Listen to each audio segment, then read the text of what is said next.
दोस्तों आज की क्लास में हम लोग देखने जा रहे हैं आपका बैच वाइज डिटेल।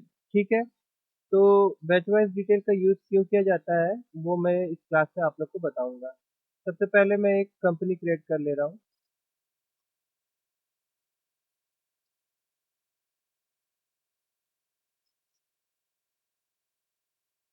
उसके बाद देखिए, अकाउंट इन्फो में जाने के बाद में आप F11 प्रेस करिएगा, या फिर यहाँ पे नीचे में देखिए फीचर्स होता है, कंपनी फीचर्स, यहाँ जाना पड़ेगा हम लोग को।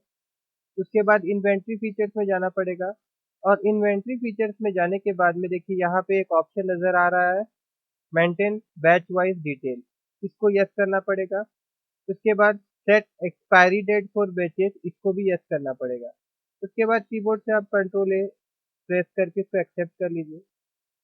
उसके बाद में हम जाएंगे इन्वेंट्री में, और यहाँ पे एक स्टॉक आइटम हम लोग क्रिएट कर लेते हैं। इस स्टॉक आइटम, ये मेडिकल दुकान है तो मैं यहाँ पे एक दवाई का नाम लिख रहा हूँ,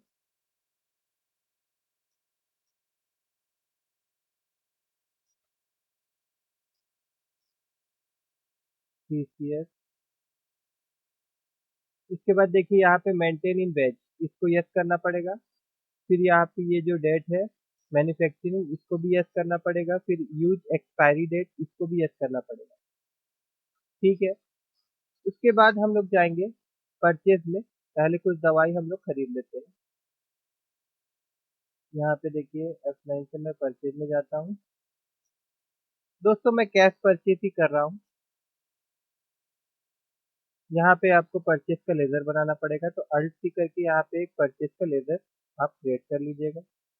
इसको हम लोग परचेज अकाउंट में डालेंगे। उसके बाद दवाई का जो नाम था हम लोग का, यहाँ पे वो आइटम हम लोग सेलेक्ट कर लेते हैं, और देखिए यहाँ पे इस तरह से आपको नजर आएगा स्क्रीन में आइटम एलोकेशन, जो दवाई का नाम होगा। और ये है दोस्तों बैच वाइज का जो नंबर आप देना चाहते हैं, यहाँ पे इंटर मारिएगा। मैं इसका नाम दे दे रहा हूँ N/001, और उसके बाद मैं इसको इंटर करता हूँ। और क्वांटिटी, यहाँ पे मैं 100 क्वांटिटी दे दे रहा हूँ, और रेट इसका मैं 150 रुपया दे देता हूँ। ये हो गया आपका मैन्युफैक्चर डेट। और एक्सपायरी डेट मैं इसका सेट करता हूँ 1/6/2016। फिर मैं इसको एक्सेप्ट करके आगे बढ़ जाता हूँ, और कुछ दवाई हम लोग परचेस कर लेते हैं। मैं वही आइटम ले रहा हूँ नेफ्रेजोन, और यहाँ पे फिर मैं एक नंबर ले रहा हूँ N/002, और इस बार मैं क्वांटिटी में 50 रख रहा हूँ। और इस बार जो डेट है, यहाँ पे मैं जो डेट दे रहा हूँ इस बार मैं 1/7 का डेट दे रहा हूँ, और इंटर मारते हुए मैं इसको आगे कर देता हूँ। अब दोस्तों जैसे हम लोग सेल वाउचर में जाएंगे, और एक चीज मैं आपको बता देता हूँ, देखिए ध्यान से। F12 दाब के आप ये कंफर्म कर लीजिएगा कि आपका यहाँ पे जो ऑप्शन रहेगा एक, देखिए यहाँ पे, हाँ, allow use of expiry batch for all stock item, ये आपका नो होना चाहिए। ठीक है ना, ये वाला चीज आप ध्यान दीजिएगा। अब चलिए हम लोग इसको सेल करते हैं। अब सेल करने गए, अगर सोचिए मैं 1 अप्रैल है ये, मैं अगर जाता हूँ F2 प्रेस करता हूँ, और 1/5 में इसको सेल करने जा रहा हूँ, कैश सेल ही कर रहा हूँ। और यहाँ अल्ट सी करके यहाँ पे एक सेल का लेजर हम लोग बना लेते हैं, सेल अकाउंट। यहाँ पे आइटम हम लोग ले लेते हैं।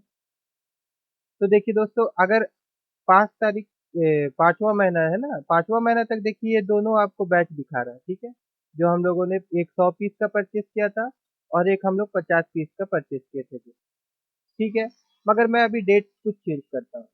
फिर मैं F2 दबा रहा हूँ, और मैं यहाँ पे 2/6 कर देता हूँ। ठीक है, तो जब 2/6 में हम लोग जाते हैं,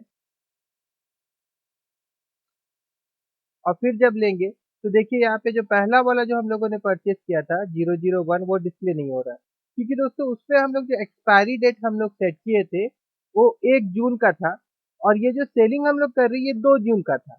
तो क्या होगा दोस्तों, जैसे ही हमारा सामान एक्सपायर हो जाएगा, तो क्या होगा जब भी हम लोग सेल करेंगे तो वो यहाँ लिस्ट में हम लोग को शो ही नहीं करेगा। तो एक यूज़ है।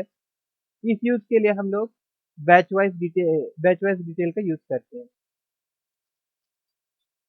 ठीक है दोस्तों, मैं आशा करता हूँ कि आपको बैच वाइज डिटेल का यूज़ जो है वो समझ में आ गया होगा। इससे रिलेटेड कोई भी क्वेश्चन है तो आप मुझे कमेंट करिए, मैं आपको रिप्लाई करूँगा।